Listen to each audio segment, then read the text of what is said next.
Hello students, in this video we'll discuss chapter number 6, making of a composite culture.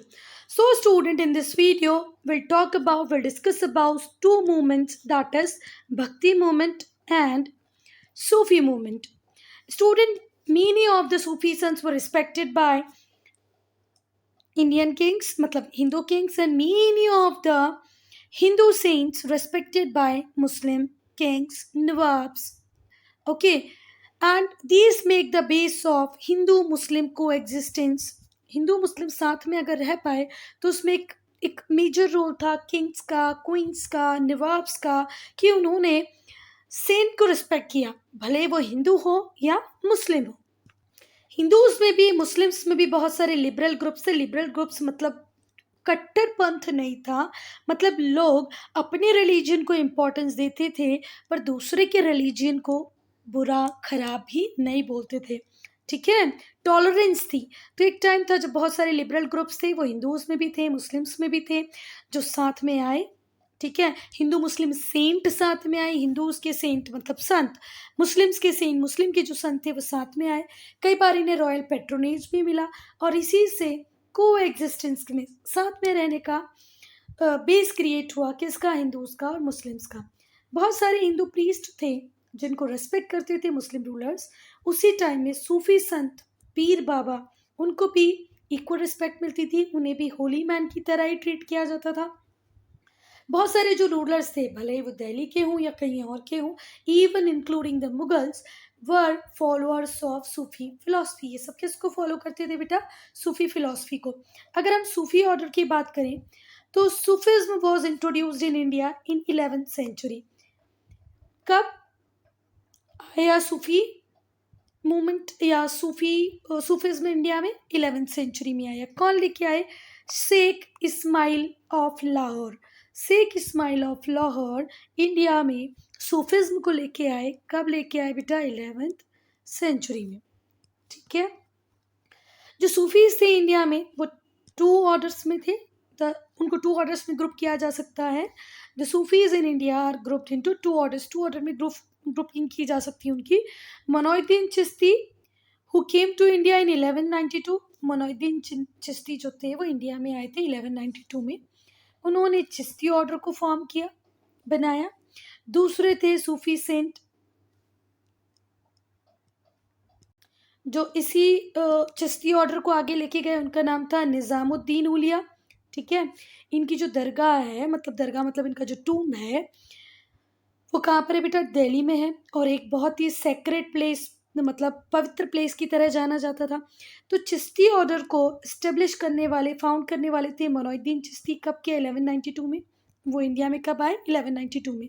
और तभी उन्होंने क्या form किया? चिश्ती ऑर्डर. इसी चिश्ती ऑर्डर को आगे की तरफ ले जाने वाले थे निज़ामुद्दीन औलिया.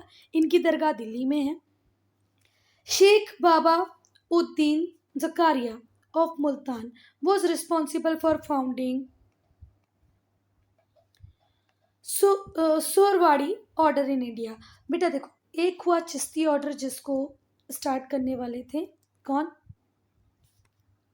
मोइनुद्दीन चिश्ती. फिर आया सुहरावर्दी. सोहरावर्दी, ये सोहरावर्दी जो मूवमेंट था इसको लेके आने वाले थे शेख बहाउद्दीन जकारिया.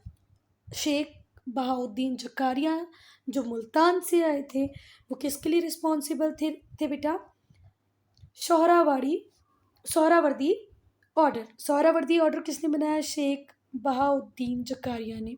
ठीक है, अब हम लोग पढ़ेंगे टीचिंग्स. तो दो ऑर्डर पढ़ लिया हमने, है ना. एक मोइनुद्दीन चिश्ती ने बनाया और दूसरा बनाने वाले थे शेख बहाउद्दीन जकारिया. टीचिंग्स की अगर हम बात करें तो क्या टीचिंग थी सूफी सेंट्स की? कि गॉड इज सुप्रीम रियलिटी, भगवान सुप्रीम रियलिटी है, and is to be worship through love and devotion. और इसको कैसे वर्शिप कर सकते हो? इसकी पूजा आप कैसे कर सकते हो? डिवोशन, अपने अपने आप को डिवोट करके, लव के through love and devotion. Love means you all are knowing, प्यार होता है ना. डिवोशन मतलब अपने आप को समर्पित कर देना, समर्पण. तो लव, डिवोशन, इस तरीके से आप गॉड को वर्शिप कर सकते हो. और गॉड ही सुप्रीम रियलिटी है, मतलब दुनिया का सत्य भगवान ही है. Lead a simple life and practice charity, आपको सादा जीवन जीना है। और चैरिटी, चैरिटी का मतलब क्या होता है, किसी को जो हम दान देते हैं, है ना, चैरिटी मतलब आप दान देते रहें, सिंपल लाइफ जिए, भगवान सुप्रीम है इस बात पे विश्वास करें। ऐसी टीचिंग थी सूफी संत की, सूफी सेंट्स की। सारे रिलीजन्स को रेस्पेक्ट करें, टेक हेल्प ऑफ पीर और गुरु फॉर राइट पाथ। सारे रिलीजन को आपको रेस्पेक्ट करना है। सूफिज्म क्या बोलता है कोई रिलीजन छोटा है बड़ा नहीं है, आपको हर रिलीजन को रेस्पेक्ट करना है। आपको पीर या गुरु की मदद लेनी है। अगर आप अपने आप के लिए राइट पाथ नहीं फाइंड कर पा रहे हैं तो please take the help of पीर और गुरु। अब हम चलेंगे साउथ इंडिया में, जहां पर थे अलवर्स और नैनार्स। कौन थे बेटा? अलवर्स और नैनार्स। शंकराचार्य किस बात पे जोर देते थे? उपनिषद पे, ठीक है। उपनिषद में जो बातें कही गई हैं, जो प्रिंसिपल्स दिए गए हैं, उन पे ज़्यादा स्ट्रेस करते थे। कौन? शंकराचार्य। उनका ऐसे मानना था कि अगर इलाबोरेटेड रिचुअल्स चलते रहे, कॉमन पीपल का धीरे धीरे करके भगवान से विश्वास उठ जाएगा, क्योंकि उसके पास ना ही तो इतना पैसा होगा कि वो इतने एलोबरेटेड रिचुअल्स पे खर्च कर सके, जो कि हमारे प्री वैदिक पीरियड के बाद में वैदिक काल में चालू हो गए थे कि आपको बलि भी देना है, फिर हवन करना है, उसमें इतने घी का यूज़ करना है, पंडित को दान देना है, दक्षिणा देना है। तो इतना कॉम्प्लिकेटेड सारा रिलीजियस सिस्टम हो गया था कि शंकराचार्य ने किस पे फोकस किया बेटा? भक्ति पे, ठीक है। उन्होंने कहा कि अगर हमें कॉमन पीपल के लिए चीज़ों को लेके आना है तो भक्ति का मार्ग अपनाना पड़ेगा। भक्ति और डिवोशन पे उन्होंने ज़्यादा फोकस किया। यहाँ ये जो वर्ड है comprehensible means make easy, make easy to learn, to follow. किसी चीज़ को लर्न करने के लिए, फॉलो करने के लिए चीज़ों को ईजी बनाना। तो उनका मानना था कॉमन पीपल के लिए हमें चीज़ों को ईजी बनाना पड़ेगा, इसीलिए उन्होंने भक्ति डिवोशन की बात की। शंकराचार्य ने हिम्स कंपोज किए, किसके लिए बेटा? विष्णु जी के लिए। पॉपुलर गॉड जितने भी थे उन सब के लिए हिम्स बनाने का काम किसने किया? विष्णु, शंकराचार्य ने। उस टाइम के पॉपुलर गॉड कौन थे? विष्णु, शिव, शक्ति, ठीक है। तो उनके लिए हिम्स बनाने का काम किसने किया? शंकराचार्य ने। और ये जो वर्ड है हिम्स, इसका मतलब होता है भजन, ठीक है। भगवान को भजने के लिए, याद करने के लिए भजन बनाए शंकराचार्य ने उस टाइम के पॉपुलर गॉड्स के लिए। और उस टाइम के पॉपुलर गॉड थे विष्णु, शिव और शक्ति। अगर हम साउथ की बात करें, कहाँ की? साउथ इंडिया की। इंडिया का ये वाला जो पार्ट है, ये वाला सॉरी ये वाला जो पार्ट है ये साउथ। अगर हम यहाँ की बात करें बेटा, तो यहाँ पर वैष्णव सेंट थे, वैष्णव सेंट थे, ठीक है। Were called Alvars. उन्हें क्या कहा गया बेटा? वैष्णव सेंट जो थे उन्हें कहा गया अलवर्स एंड शैवास नैनियार्स। तो वैष्णव सेंट्स को कहा गया अलवर्स एंड शैवास नैनार, ठीक है बात। एक और फेमस सेंट हुए जिनका नाम था रामानुजा, ठीक है। इनका बर्थ होता है 1027 में, 1027 में। एक और सेंट का बर्थ होता है जिनका नाम था रामानुज एंड माधवाचार्य का बर्थ कब होता है बेटा? 1197 में। तो जो दूसरे फेमस सेंट थे, मतलब इनके अलावा, अभी हमने शंकराचार्य को पढ़ा, शंकराचार्य के अलावा दूसरे भी संत थे, सेंट थे। एक थे रामानुज, जिनका बर्थ हुआ था, कब हुआ था इनका बर्थ? 1027 में। और एक थे माधवाचार्य का बर्थ हुआ था 1197 में। ये 7th और 8th सेंचुरी से बिलोंग करते थे। अक्का Mahadevi women devotee from Karnataka, अक्का महादेवी वुमेन डिवोटी थी, कहाँ से थी? कर्नाटका से थी। Who thought people to give up worldly pleasure, जिन्होंने सिखाया किसको? लोगों को कि आप वर्ल्डली प्लेजर्स को छोड़ दें और इनर सेल्फ को डिस्कवर करने की कोशिश करें। उनके जो डिवोशनल सॉन्ग थे वो कर्नाटका में बहुत ही ज़्यादा पॉपुलर हैं। तो यहाँ पर हम लोगों ने 3 लोगों के नाम सुने। एक है वैष्णवा सेंट, किस किस को बोला जाता था? अलवर्स को और शहबाज नैनार्स को। अगर हम शंकराचार्य के अलावा किसी और की बात करें तो वो है माधवाचार्य और रामानुजा। अक्का महादेवी वुमेन सेंट थी, जो कर्नाटक में मतलब कर्नाटक लैंग सॉरी कर्नाटक से थी। और इनके जो सॉन्ग्स थे डिवोशनल सॉन्ग, भक्ति गीत, वो कहाँ पर फेमस थे? कर्नाटक में। अदर स्टेट्स की अगर हम बात करें तो अदर स्टेट्स में पहले हम महाराष्ट्र को देखेंगे। महाराष्ट्र में थे संत ज्ञानेश्वर और सेंट ज्ञानेश्वर। इनका बर्थ हुआ था 1275 में। बहुत फेमस थे, ये भी भक्ति सेंट थे। He wrote a commentary of Bhagavad Gita, इन्होंने भगवद गीता की कॉमेंट्री को लिखा है किसने? सेंट ज्ञानेश्वर, संत ज्ञानेश्वर ने। ठीक है बात। इन्होंने ट्रांसलेट किया है बहुत सारे संस्कृत वर्ड को मराठी में। इनकी पोयम थी जो स्पिरिचुअल एक्सपीरियंस को एक्सप्लेन करती थी, एक्सप्रेस करती थी, उसका नाम था अभंगास। क्या नाम था? अभंगास। ठीक है। तो वो कौन से व्यक्ति थे जिन्होंने संस्कृत वर्ड को मराठी में कन्वर्ट किया? वो थे सेंट ज्ञानेश्वर। किस मूवमेंट से आते थे? भक्ति सेंट थे, भक्ति मूवमेंट से बिलोंग करते थे। सो स्टूडेंट, ये हैं सेंट ज्ञानेश्वर, ये हैं मीराबाई, चैतन्य महाप्रभु एंड ये गुरु नानक। सेंट लल्लेश्वरी की अगर हम बात करें तो बेटा ये भी बोलती थी कि सारे वर्ल्डली प्लेजर को छोड़ दो, अगर तुम्हें भगवान को पाना है, if you want to realise God you can realise him through love only. So practise love, good deeds, she focused on that. बोला कि जो दुनिया की जो चीज़ें हैं, जो उसमें तुम बंधे हुए हो, अपनी लाइफ को कंफर्टेबल बना रहे हो, इनको छोड़ दो। She was a follower of Shiva. किसको फॉलो करती थी? शिवा को फॉलोअर करती थी। और एक खुद किससे इन्फ्लुएंस थी? इनके खुद के जीवन में किसका ज़्यादा प्रभाव था? सूफी सेंट हजरत नूरुद्दीन का। एक सूफी सेंट थे जिनका नाम था हजरत नूरुद्दीन। अब हम देखेंगे गुरु नानक को। गुरु नानक का जो बर्थ था वो कब हुआ? 1469 में। ये किसकी बात करते थे बेटा? किस पे जोर देते थे? एम्फेसिस का मतलब होता है जोर देना। ये किसको एम्फेसाइज करते थे? कि भगवान एक है, आपकी एक्शंस अच्छी हों, आप ऑनेस्ट बने, ब्रदरहुड की फीलिंग हो, टॉलरेंस हो, मेडिटेशन मतलब ध्यान लगाना, टॉलरेंस मतलब सहन शक्ति, ऑनेस्टी मतलब वफादारी, गुड एक्शंस मतलब अच्छे कर्म, इनकी बात करते थे गुरु नानक।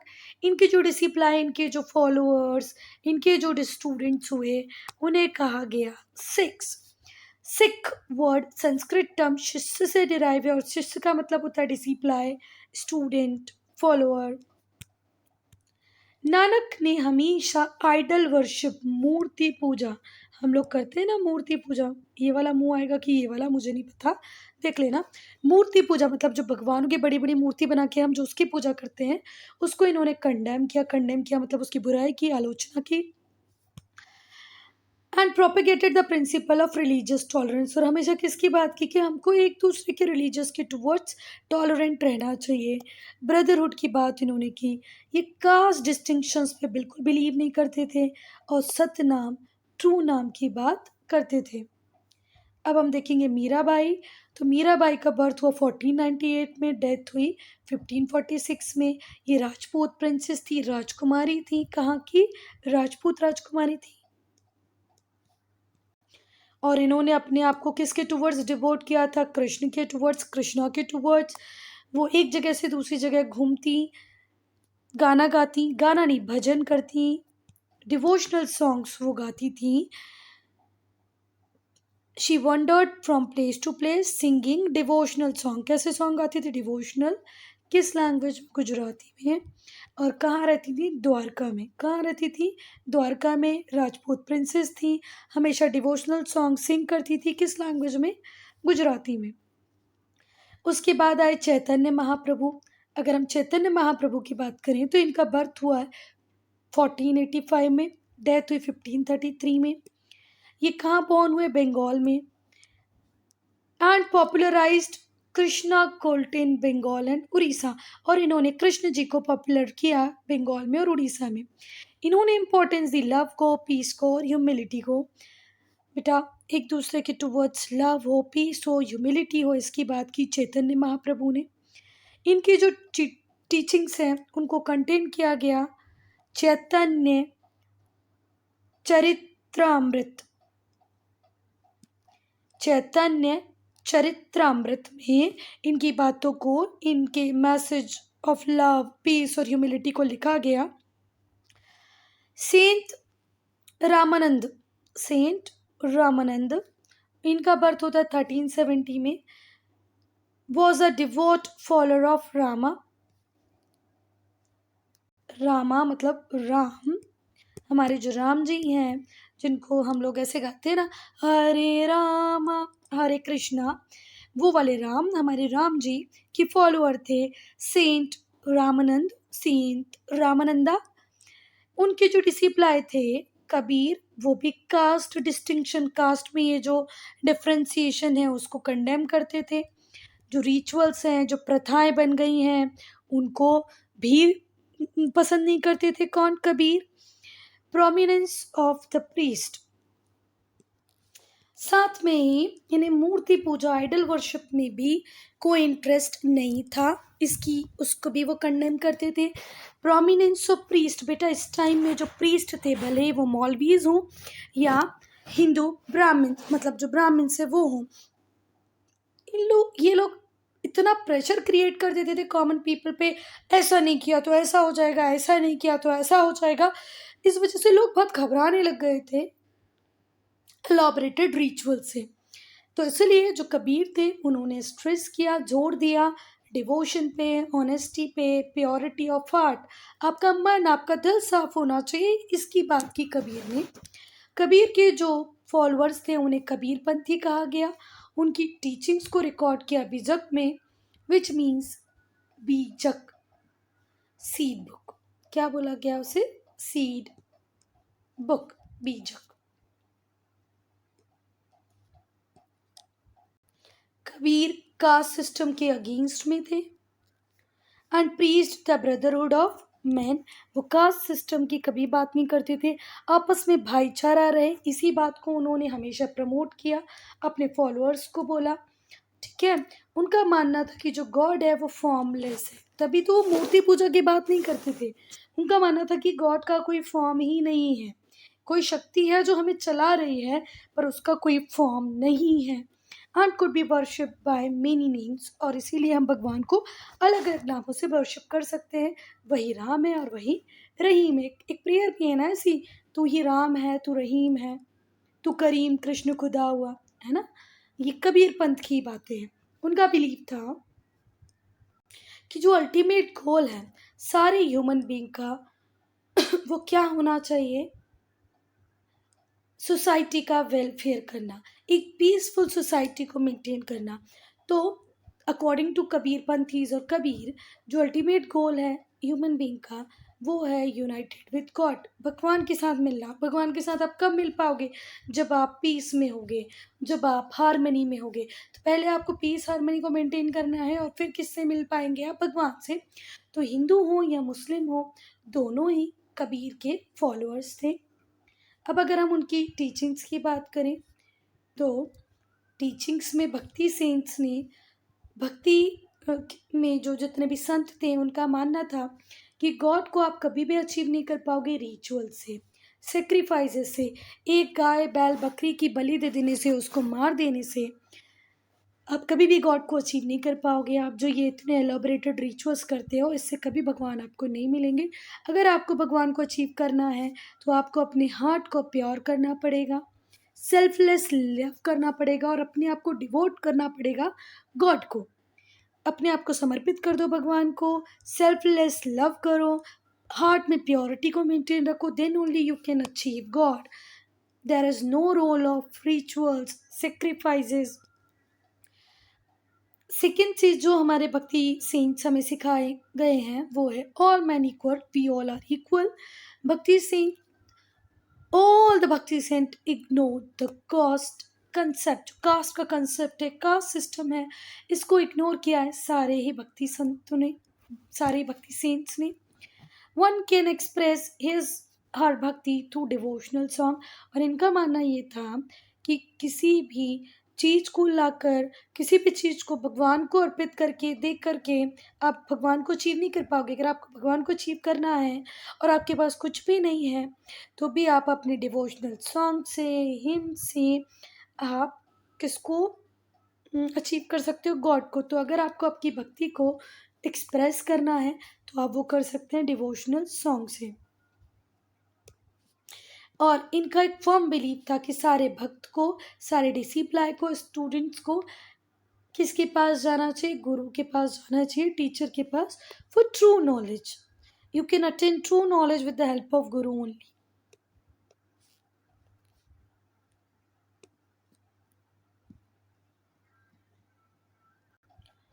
तो बेटा, हम भक्ति मूवमेंट की बात कर लें या सूफी मूवमेंट की बात कर लें, इनके जो सेंट्स थे, भले वो भक्ति हिंदू सेंट हो या सूफी मुस्लिम सेंट हो, वो लिबरल प्रीचर थे। किसी भी चीज को किसी के ऊपर थोपते नहीं थे, प्रेशराइज करके वो किसी से भी कोई काम नहीं करवाते थे।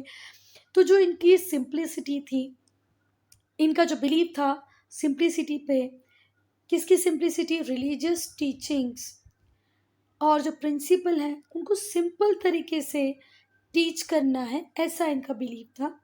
तो जो भक्ति मतलब हिंदू और जो मुस्लिम सूफी जो सेंट थे, वो लिबरल प्रीचर्स जिनका फर्म बिलीव था in the simplicity of religious teaching, कि रिलीजियस टीचिंग को जितना हो सके उतना सिंपल रखना है, प्रिंसिपल्स को बहुत ज़्यादा सिंपल रखना है। इनका बिलीव था कि भगवान एक है, कि भगवान एक है, ऐसा इनका बिलीव था। इनका मानना था कि भगवान एक है, आप उसको किसी भी नाम से बुला सकते हैं, भले ही राम हो, रहीम हो, ब्रह्म हो या अल्लाह हो। राम और रहीम, ब्रह्म और अल्लाह। इन्होंने कुछ भी ध्यान नहीं दिया बेटा रिचुअल्स पे, प्रथाओं पे, इनका कोई अटेंशन नहीं था। इन्होंने सारे मेन को किसकी तरह एक्सेप्ट किया? अपनी डिसिप्लाई की तरह एक्सेप्ट किया। ठीक है, ये सोसाइटी में, सोशल लाइफ में कास्ट के बेसिस पे, क्लास के बेसिस पे कोई डिवीजन देखना पसंद नहीं करते थे, उसके बिल्कुल अगेंस्ट में थे। जो भक्ति और जो सूफी संत थे, उनका बिलीव था कि हमारा प्योर डिवीजन, प्योर डिवोशन ही वो एक चीज है जो ट्रुथ को रियलाइज कर पाएगा, भगवान को प्राप्त करने में मदद कर पाएगा। साल्वेशन का मतलब होता है मोक्ष। अगर आपको मोक्ष की प्राप्ति करनी है, साल्वेशन की प्राप्ति करनी है, if you want to achieve salvation, if you want to achieve God, the only way is to realize the truth. They discarded the need for priest to achieve his goal. उन्होंने बिल्कुल इस बात के लिए मना किया कि डिवोशन के लिए, भगवान को पाने के लिए, मोक्ष की प्राप्ति के लिए आपको किसी भी प्रीस्ट की ज़रूरत नहीं है।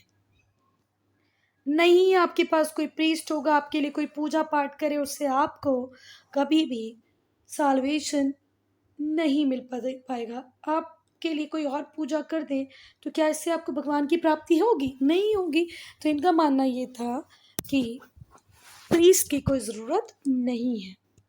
बेटा, दोनों ही जो भक्ति और सूफी सेंट थे, उन्होंने टॉलरेंस की बात की, हारमनी की बात की। टॉलरेंस मतलब सहन शक्ति, हारमनी में खुशहाली, इसकी बात की। कहाँ पर? इंडिया में।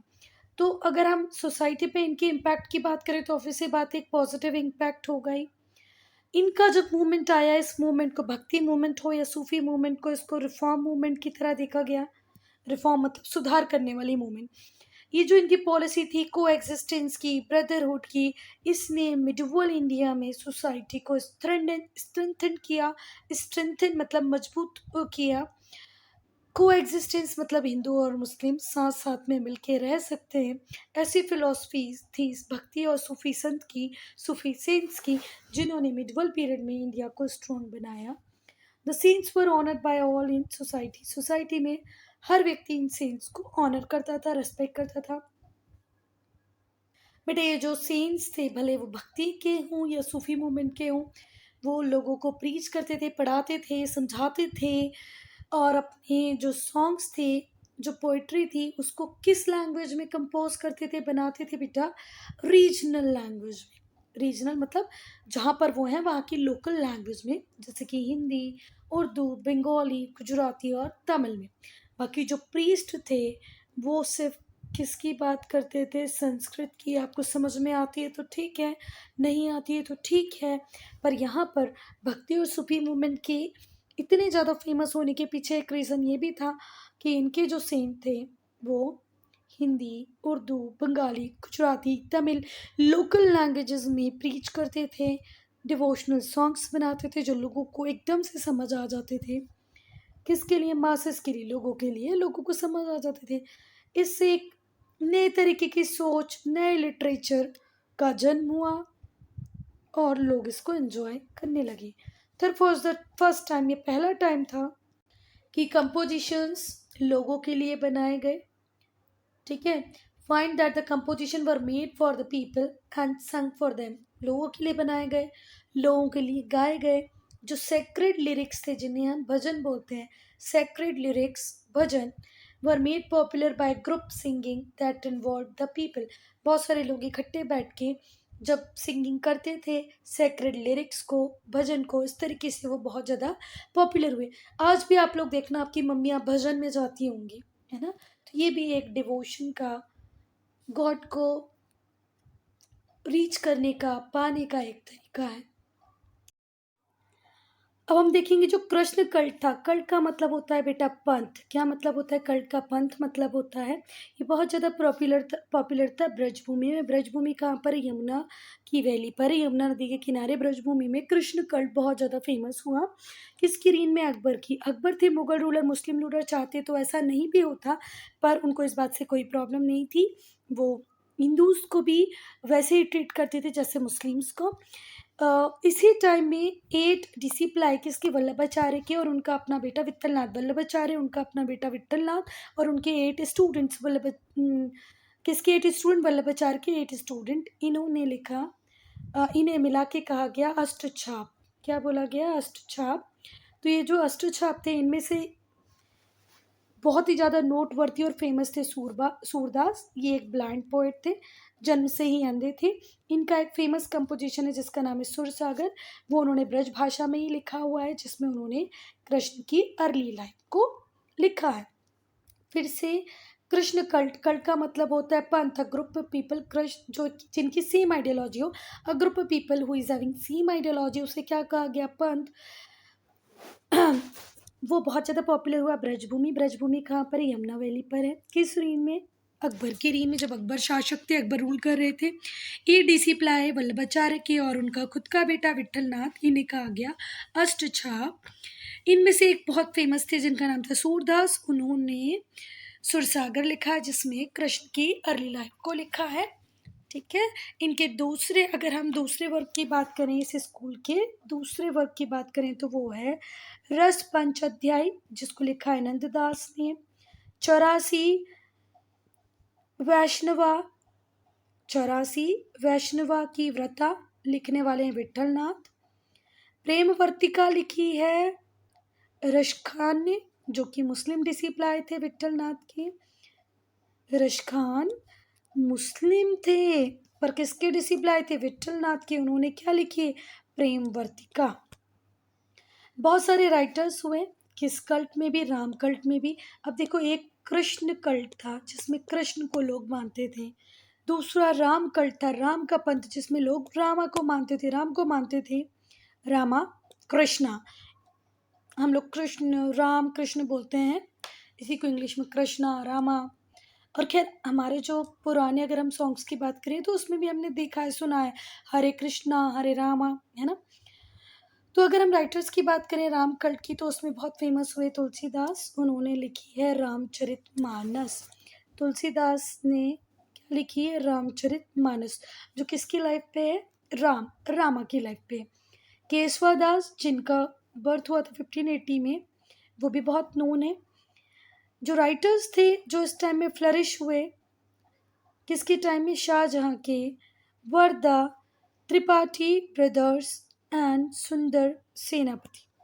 सुंदर सेनापति त्रिपाठी ब्रदर्स शाहजहां की रीन में बहुत फेमस हुए।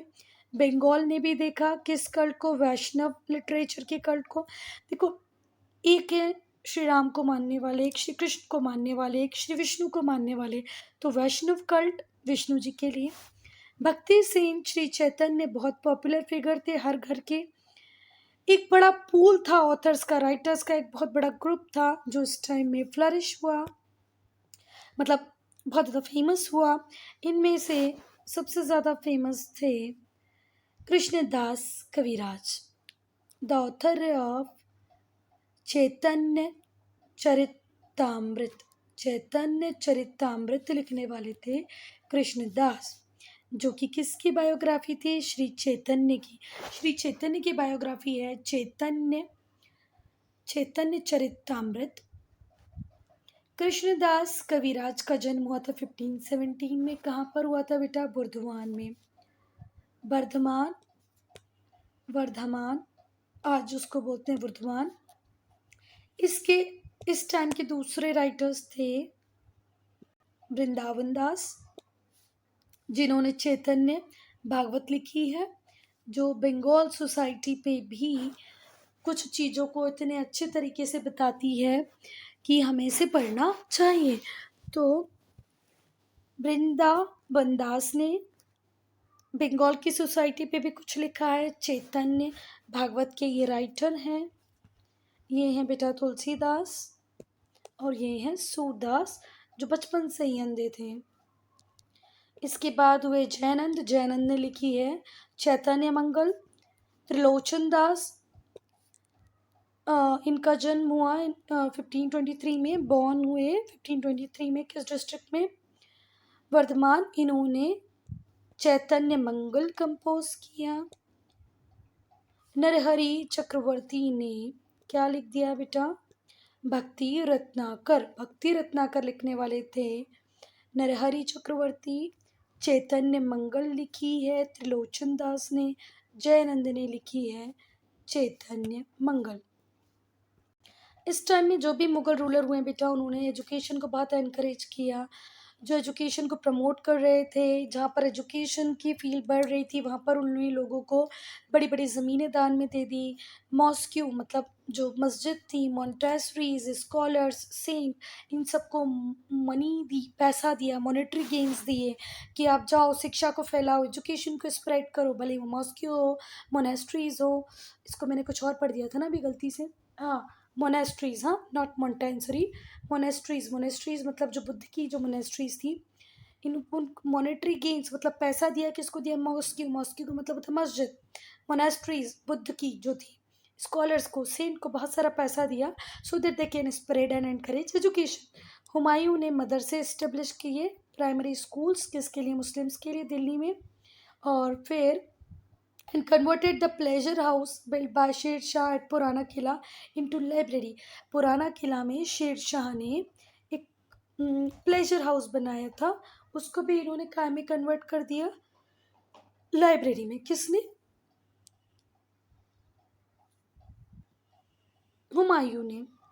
ठीक है, तो जो हुमायूं थे उन्होंने दिल्ली में एक बहुत ही बड़ा प्लेजर हाउस था जिसको शाहजहां ने बनाया था पुराने किले में, उसको लाइब्रेरी बना दिया।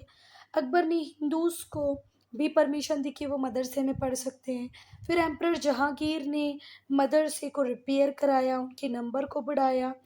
शाहजहां ने एक कॉलेज बनवाया दिल्ली में and repaired the college name Darul Baqa. Repaired मतलब इंक्रीज इन नंबर, किसी चीज़ को सुधारना, रिपेयर कराना, है ना। तो एम्परर जहांगीर ने नंबर तो बढ़ाए बढ़ाए बेटा, किसी भी चीज़ के मतलब जो मदरसे थे उनके नंबर को भी बढ़ाया और फिर उनमें रिपेयर भी कराई, जो भी कुछ टूट फूट हो रही थी उसको सुधरवाया। शाहजहां ने एक कॉलेज खोला and repair the college name, college की नेम को सुधारा, दारुल बाका कर दिया, जिसका मतलब होता है board of eternity. Dara Shikoh बहुत ही ज़्यादा इंटेलिजेंट थे, उनको अरबिक, पर्शियन, संस्कृत सब आती थी। मतलब अगर हम बात करें भाई मुस्लिम्स में, मुगल रूलर्स में तो जो दारा शिकोह थे, इनको तो भगवान ने पता नहीं कितनी मतलब कितना इंटेलिजेंस दे के भेजा था, कितना माइंड दे के भेजा था। इन्हें अरबिक भी आती थी, पर्शियन भी आती थी, संस्कृत भी आती थी। इन्होंने उपनिषद को और भागवत गीता को पर्शिया में ट्रांसफ़र किया, मतलब ट्रांसलेट किया, ट्रांसफ़र क्या किया, ट्रांसलेट किया।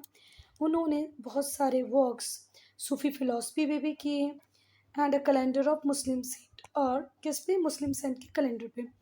So student, I'm ending this video here. Only if you have any doubt, any problem, to write in comment section.